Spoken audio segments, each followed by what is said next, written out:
Oi, bonitos e bonitos, tudo bom com vocês? Começando mais um vídeo aqui no canal. E se você é novo por aqui e ainda não está inscrito, já se inscreve aqui embaixo para não perder nenhum vídeo novo. Aproveita e deixa o like pra mim no comecinho do vídeo, que me ajuda muito na divulgação, então não esquece. Playlist completa do Quinta aqui na descrição pra vocês, já contei muitos casos aqui no canal, então vão lá maratonar.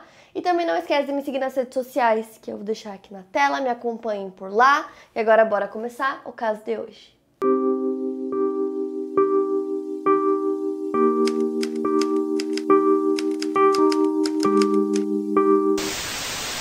Tracy Margaret Andrews nasceu em 9 de abril de 1969 em Birmingham, na região de West Midlands, na Inglaterra, Reino Unido. Tracy era a filha do meio, ela tinha um irmão mais velho e um mais novo, além de vários meio-irmãos. Os pais da Tracy tinham um relacionamento instável, cheio de brigas, idas e vindas. Quando ela tinha 6 anos, em 1975, os seus pais se separaram e isso afetou muito a Tracy. E aí, aos 8 anos de idade, o seu pai foi embora para nunca mais voltar. A criminologista doutora Elizabeth Yardley disse ao programa chamado World's Most Evil Killers, que tem um episódio só sobre esse caso, que o relacionamento dos pais afeta como seus filhos enxergam seus próprios relacionamentos e as expectativas em relação ao tratamento que vão receber dos outros. E a Tracy ter presenciado desde tão nova diversas brigas dos seus pais e o relacionamento deles de idas e vindas pode ter afetado a forma como ela via as próprias relações. Mas aí, pouco tempo depois, a sua mãe, Irene, se casou novamente e apesar da Tracy gostar do padrasto, ela nunca superou o abandono do pai.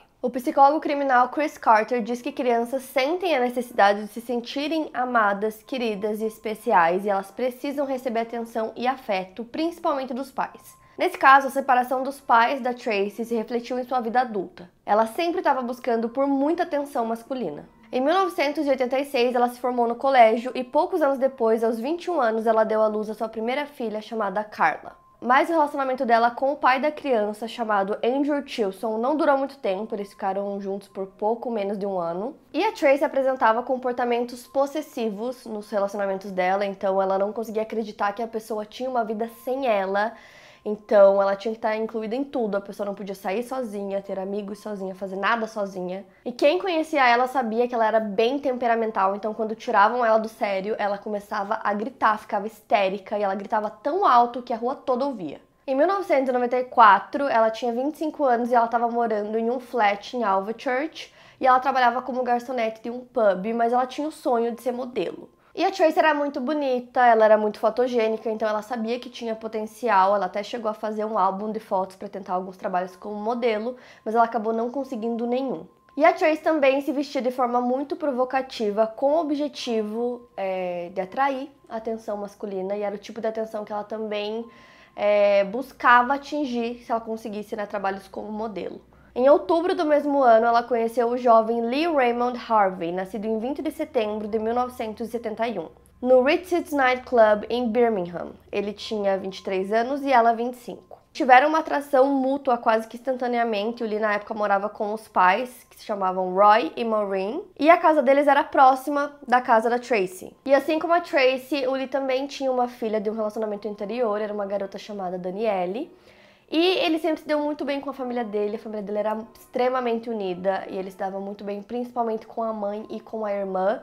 Na época ele trabalhava como motorista de ônibus, então todos os dias ele via muitas pessoas, conversava com muitas pessoas, ele era muito extrovertido. E ele também gostava muito de carros, então os dois se conheceram, começaram a namorar rapidamente, foi tudo muito, muito rápido. E ele passava mais tempo no flat da Tracy do que na casa, dos pais, então com 3 meses de namoro ele muda pra lá. E os dois não se desgrudavam, estavam completamente apaixonados, porém eles não tinham um relacionamento muito saudável, eles eram extremamente ciumentos, possessivos, então eles brigavam muito por conta disso e eles não gostavam que nenhum dos dois tivesse qualquer tipo de relação com uma pessoa de sexo oposto. Então ela não podia falar com nenhum homem, ele não podia falar com nenhuma mulher. Os vizinhos do casal contam que eles conseguiam ouvir eles brigando o tempo todo e que eles ouviam os gritos deles e que às vezes as brigas duravam horas. A mãe do Lee, a Maureen, quando conheceu a Tracy, ela no primeiro momento ficou muito feliz com o namoro dos dois, porque a Tracy dizia que ela queria muito casar e ter filhos, construir uma família. E ela também achou ela muito bonita, mas com o tempo ela foi percebendo que a Tracy era muito insegura. Com 6 meses de relacionamento, em maio de 1995, eles ficam noivos, mas o relacionamento deles não tinha melhorado, continuava da mesma forma. A Tracy ela tinha um temperamento muito explosivo.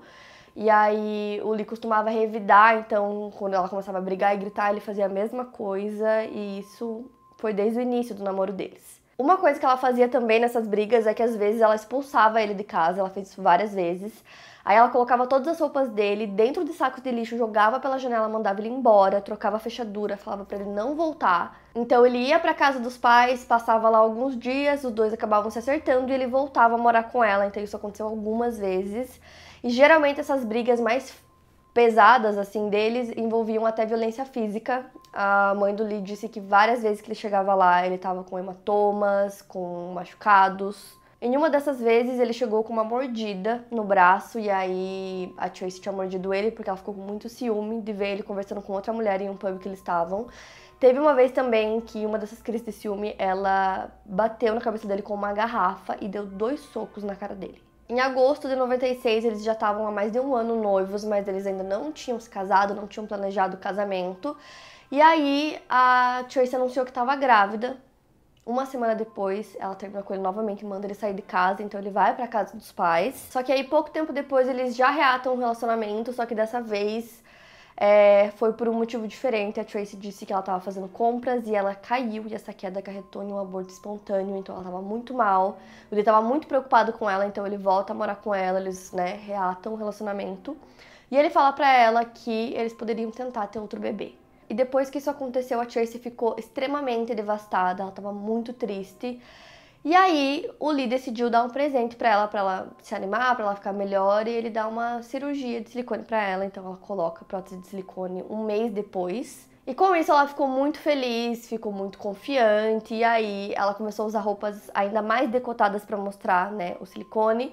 E aí ela foi mostrar pros sogros, então ela foi até a casa deles e dizem que ela pegou a mão do sogro dela e colocou nos peitos dela pra ele apalpar e sentir o silicone. Depois que isso aconteceu, eles continuaram saindo bastante, eles saíam muito pra pubs, pra lugares assim, e aí ela começou a ir pra pista de dança com roupas bem decotadas e ela ia sozinha, o que acabava chamando a atenção dos homens no local, que se aproximavam, iam dançar com ela, e isso deixava o Lee com muito ciúme. No dia 1º de dezembro de 1996, depois de uma das discussões deles, eles decidem ir para um pub para beber. E geralmente quem tentava apaziguar as situações era o Lee, então é provável que ele tenha sugerido que eles fossem para um pub para se distrair, para pararem de discutir. Mais tarde naquele dia, por volta das 10h45, a polícia de West Mercia recebe uma ligação da propriedade Keeper's Cottage, uma casa de campo em Coopers Hill, Alved Church, em Worcestershire.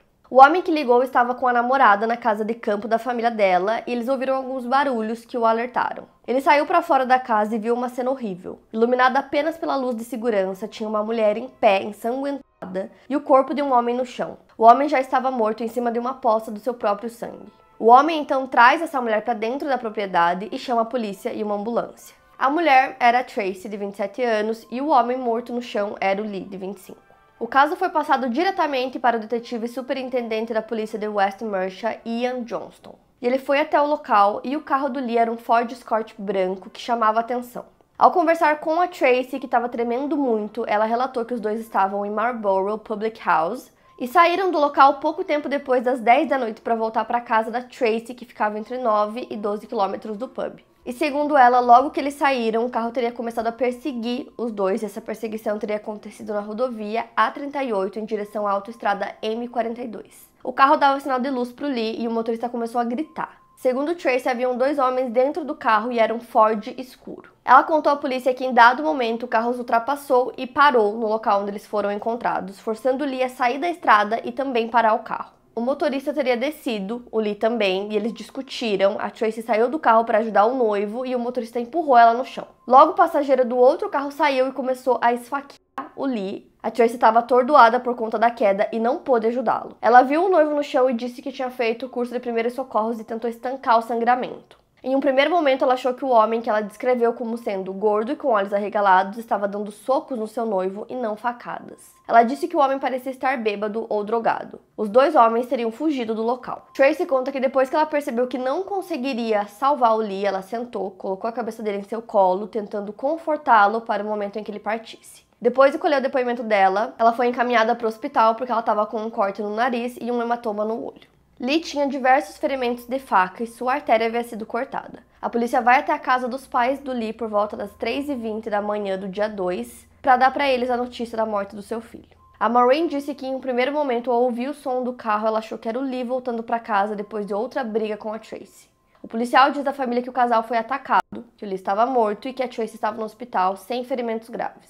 Nesse momento, o pai do Lee faz uma pergunta que intriga tanto o policial quanto a própria esposa. Ele pergunta o porquê alguém esfaquearia o Lee até a morte e deixaria a Tracy viva como testemunha. Então, logo na manhã do dia 2, outro detetive da polícia de West Mercia, chamado Brian Russell, vai até o hospital para colher novamente o depoimento da Tracy. Como não fazia muito tempo, que tinha acontecido tudo aquilo, ele imaginava que a Tracy ainda ia estar muito nervosa, muito apática com tudo que tinha acontecido, depois do trauma que ela passou.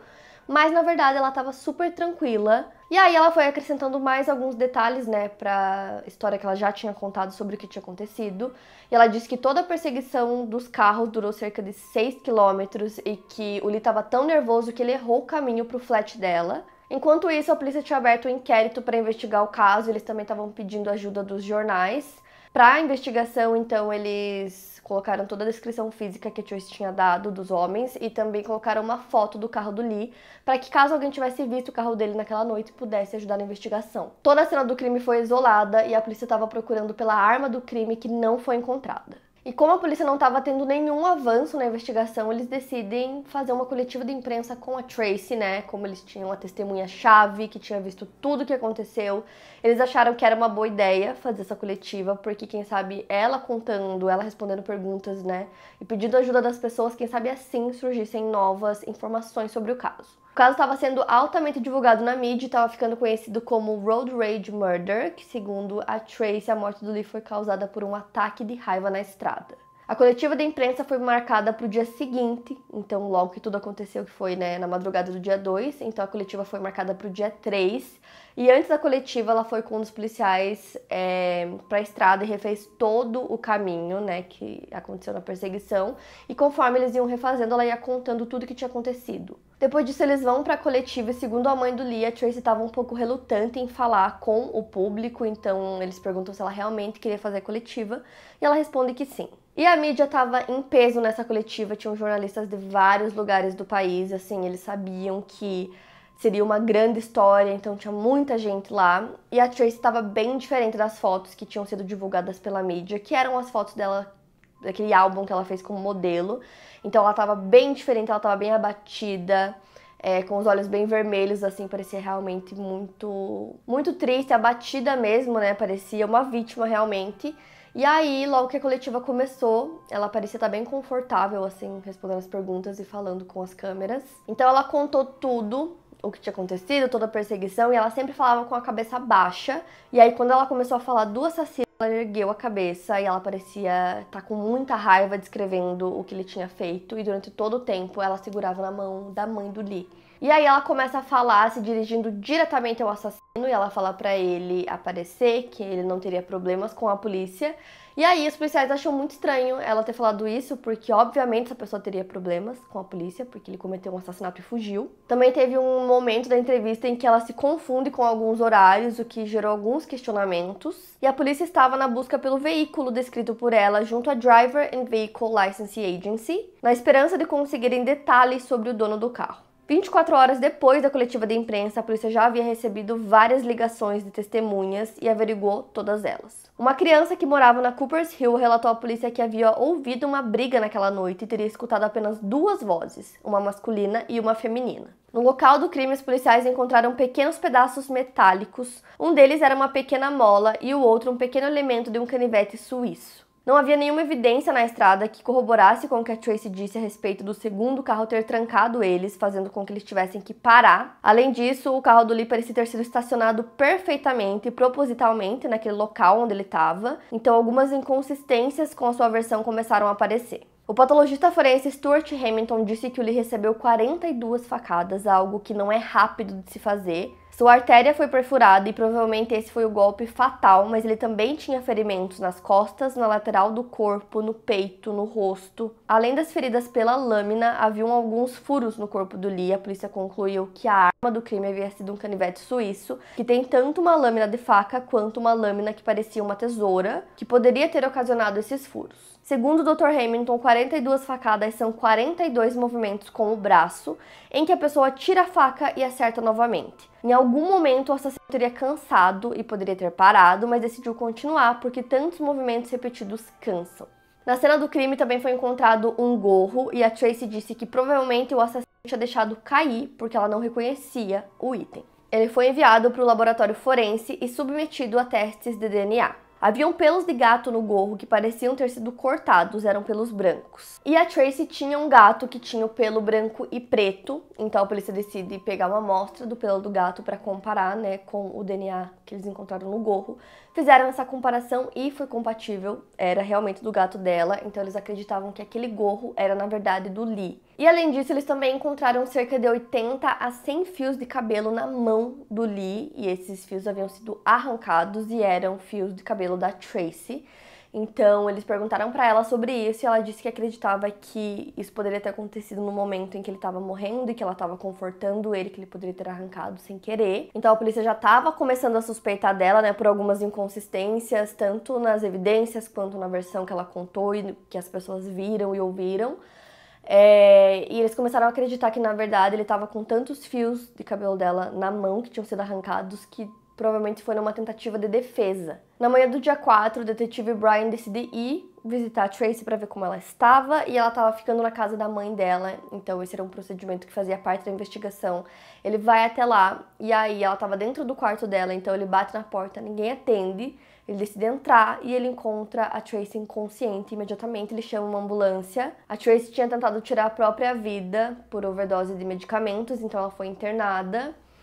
E tudo isso com as evidências, com a investigação andando, eles começaram a suspeitar cada vez mais dela. Já na mídia, isso gerou muita comoção das pessoas que estavam achando que ela amava tanto Lee que tinha feito isso porque não conseguia viver sem ele.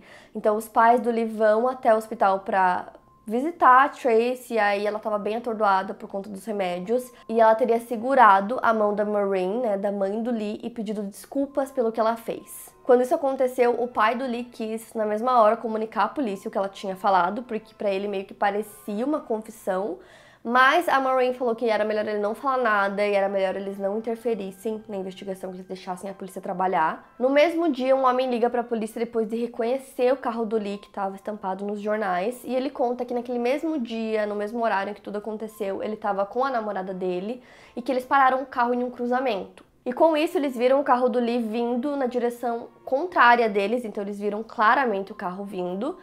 E depois parando em uma rua, e eles disseram que não tinha nenhum carro perseguindo eles, e como tava vindo de frente pra eles, eles conseguiam ver claramente se tivesse mais de um carro, e que só tinha um, e era o carro do Lee. E mais uma vez, isso coloca a versão da Tracy em jogo, porque era uma versão bem diferente da dela.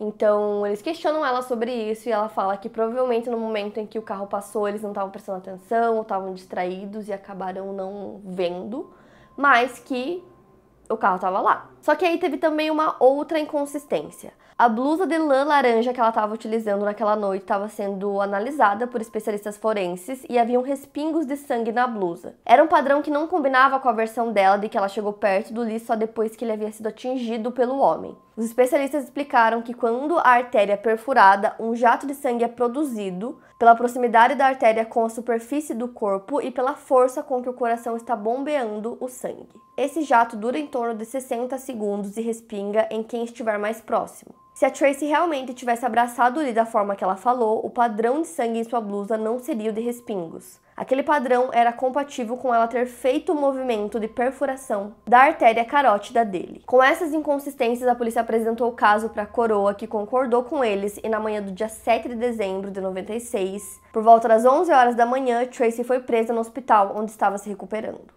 A polícia foi interrogá-la mais uma vez após a prisão e durante esse interrogatório estavam presentes 2 advogados dela, algo que não é muito comum para as leis britânicas. A presença deles dificultou muito o interrogatório porque a polícia não conseguiu fazer todas as perguntas que eles queriam. Em nenhum momento ela confessou, ela se manteve com sua história inicial e a polícia perguntou se o Lee havia agredido ela naquele dia, ocasionando os ferimentos que ela tinha, e ela disse que não. Ela foi acusada formalmente de assassinato em 19 de dezembro e seu julgamento foi agendado para julho do ano seguinte. Pouco antes do julgamento começar, a polícia não tinha encontrado o canivete suíço, que eles sabiam que era a arma do crime, e eles se questionavam como e onde ela teria descartado a arma. Patologistas forenses encontraram uma marca na parte interna da bota de couro que ela estava usando no dia que aconteceu o crime, e a marca era consistente com a marca que um canivete faria. Através disso, a polícia concluiu que depois de ter matado Lee, ela escondeu o canivete dentro da sua bota e provavelmente teria descartado a arma do crime no hospital, já que o lixo do hospital, uma vez que é descartado, não pode ser recuperado. No dia 1º de julho de 1997, exatamente 7 meses depois do assassinato do Lee, o julgamento começou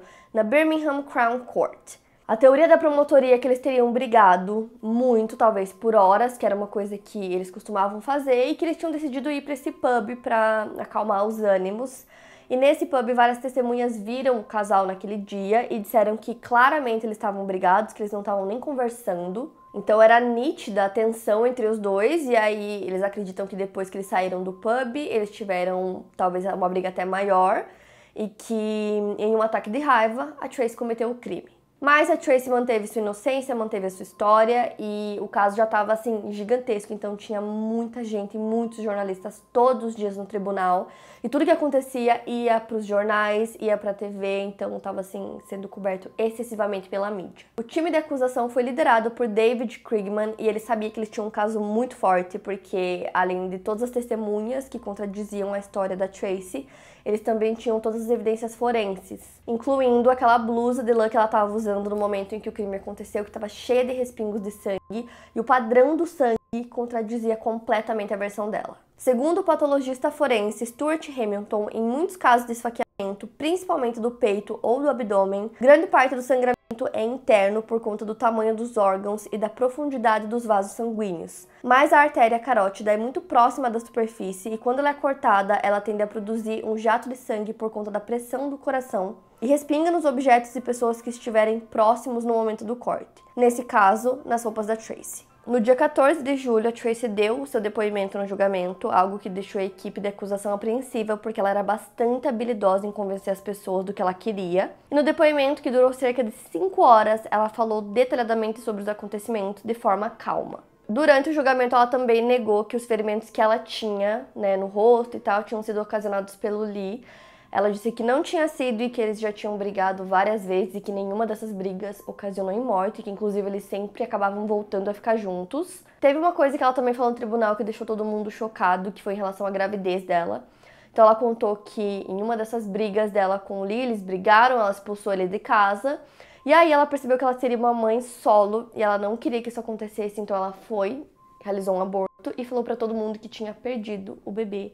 Isso era uma coisa que as pessoas não sabiam, inclusive a família do Lee, então todo mundo entrou em choque. E com isso a promotoria pegava cada detalhe do que ela falava, tudo que eles conseguiam contestar e provar que era mentira, cada detalhezinho da versão dela, pra usar justamente contra ela. E quando eles faziam isso com provas, ela dizia que não sabia ou que não lembrava o que tinha dito. No dia 28 de julho, ambas as partes fazem seus argumentos finais. No dia seguinte, os jurados deliberaram por cerca de 5 horas para chegar em um veredito, e enquanto isso estava acontecendo, a Tracy deu uma entrevista para um jornalista que estava acompanhando o caso desde o início. O jornalista era o Rod Chater, do The Mirror, e ele fez entrevista com ela, que foi uma entrevista exclusiva dentro do tribunal, enquanto eles aguardavam o veredito. Então ele falou que foi uma coisa muito doida, que ele nunca tinha feito isso. Então ela deu essa entrevista, que durou cerca de 20 minutos, e aí a entrevista terminou quando eles chamaram eles de volta para ouvir o veredito. O jornalista que fez a entrevista disse que a mensagem principal que a Tracy estava tentando passar nessa entrevista era de que ela era inocente e que ela amava muito Lee e amaria ele até que ela morresse.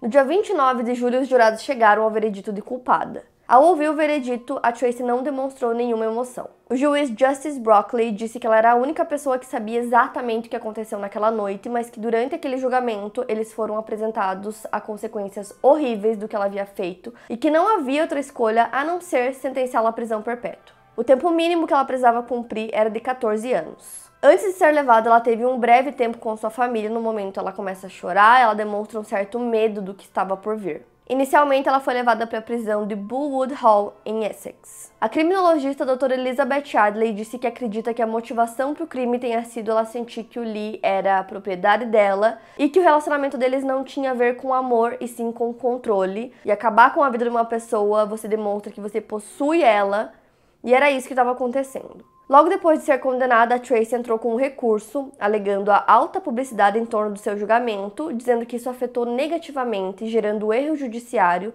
e causando sua condenação de forma injusta. Em outubro de 1998, o recurso dela foi negado. Depois de ser condenado, os jornais começavam a falar sobre as lágrimas de crocodilo que ela derramou durante a coletiva de imprensa. O especialista em linguagem corporal, Cliff Lansley, avaliou a entrevista posteriormente e afirma que ela deu sinais de que era culpada durante toda a entrevista. Carrie Danes, psicóloga, disse que se fosse para dar um Oscar para melhor atuação criminosa, teria que ser dado a Tracy. 21 meses depois da sua condenação, em abril de 99, ela pela primeira vez admite que toda a história que ela contou foi completamente inventada. E ela admite isso em uma carta que ela mandou para o seu procurador, e ela confessa o crime, mas diz que foi por legítima defesa. Entretanto, Lee tinha ferimentos em suas costas que não condizem com legítima defesa. Mas essa foi a única forma que ela admitiu o crime. Durante o tempo que estava presa, a Tracy salvou uma colega de cela que tentou tirar a própria vida. Isso gerou especulações de que o seu tempo mínimo de prisão seria diminuído, mas isso não aconteceu. Ela era considerada uma presa modelo por bom comportamento. Em 2006, ela queria ser liberada antes do tempo mínimo que precisava cumprir. Ela estava planejando se casar depois de ter tido diversos casos homoafetivos. Entretanto, fontes dentro do Ministério do Interior revelaram que ela não estaria em liberdade condicional tão cedo. Ela acabou sendo transferida de prisão e nessa nova prisão ela ficou na ala terapêutica recebendo aconselhamento individual e acabou admitindo novamente o crime. Mas mesmo admitindo o crime, teve uma fonte de dentro da cadeia que disse que ela não demonstrava remorso algum e que basicamente ela só tinha admitido porque esse era o primeiro passo para ela conseguir a liberdade condicional. A fonte também disse que a Tracy é uma mulher desonesta e manipuladora e que ela faria qualquer coisa para conseguir sair da prisão antes. Os pais do Lee lutaram por anos para que a Tracy permanecesse na cadeia depois de cumprir a pena mínima dela, então eles argumentavam dizendo que eles acreditavam que ela poderia cometer o mesmo crime de novo, e eles também diziam que a vida que ela tirou deveria custar a vida dela na cadeia. Em novembro de 2009, ela passou por uma cirurgia para corrigir a mandíbula inferior, de se projetar sobre a mandíbula superior, e essa cirurgia foi paga pelo sistema de saúde da Inglaterra, o que gerou várias controvérsias. Em julho de 2011, quando sua libertação se aproximava, ela pediu anonimato oficial, o que foi negado pela justiça britânica. E ela acabou saindo da prisão aberta de Asham Grange, em Yorkshire, onde ela estava, no mesmo ano, e assumiu outra identidade sob o nome de Tia Carter, na esperança de permanecer no anonimato. Além disso, ela também mudou a cor do cabelo para tentar ter uma nova vida. A Tracy está proibida de viajar para qualquer lugar mais próximo do que 40 quilômetros dos membros da família do Lee, o que prejudica suas visitas à casa da sua filha, que mora a cerca de 5 quilômetros da casa dos pais do Lee. Por anos, os pais dele lutaram para que essa distância mínima fosse de 80 quilômetros. Os pais do Lee relataram que ficaram super abalados com o fato dela ter sido liberta e que a mãe do Lee pretendia passar essa data ao lado do túmulo do filho, que ela visitava muito. Ela relata que sempre vai até lá, todas as semanas que ela conversa com ele, às vezes o repreende por ter se envolvido com a Tracy e às vezes fica apenas lá chorando com saudades dele. Para ela, dói ver que a Tracy é uma mulher livre e que, apesar de tudo, não demonstra remorso pelo que fez, mesmo tendo admitido o crime. Ela se recusa a assumir a culpa por ele. A última vez que os pais do Lee o viram foi uma semana antes da sua morte. Ele estava voltando para casa da Tracy depois de terem brigado. A morte do Lee afetou muito a família dele. A mãe dele tinha um salão de beleza que administrava junto com a sua filha, mas depois que ele morreu, ela acabou perdendo tudo por conta do sofrimento. A Carla, que é filha da Tracy, diz que ama a mãe e diz que se as pessoas a conhecessem como ela conhece, não pensariam que ela é uma assassina psicótica como dizem que ela é. Depois de ser solta, a Tracy foi morar no sul da Inglaterra e ela se casou com um segurança. Atualmente, a Carla, que é a filha da Tracy, tem uma amizade com a filha do Lee, Danielle. A mãe do Lee escreveu um livro sobre o caso chamado Pure Evil: How Tracy Andrews Murdered My Son. Até hoje é um dos casos mais infames e notórios dos anos 90 na Inglaterra. E muito se fala sobre o fato dela ter ficado poucos anos presa e hoje, estar em liberdade condicional, Quero muito saber o que vocês acharam desse caso, então me conta aqui nos comentários. Não esquece do like que me ajuda muito na divulgação. Também se inscreve no canal se você ainda não está inscrito para não perder nenhum vídeo novo. E tem vídeo novo toda semana. Aproveita e me acompanha nas redes sociais que eu vou deixar aqui na tela para vocês. Me sigam por lá. E é isso, eu vejo vocês no próximo vídeo.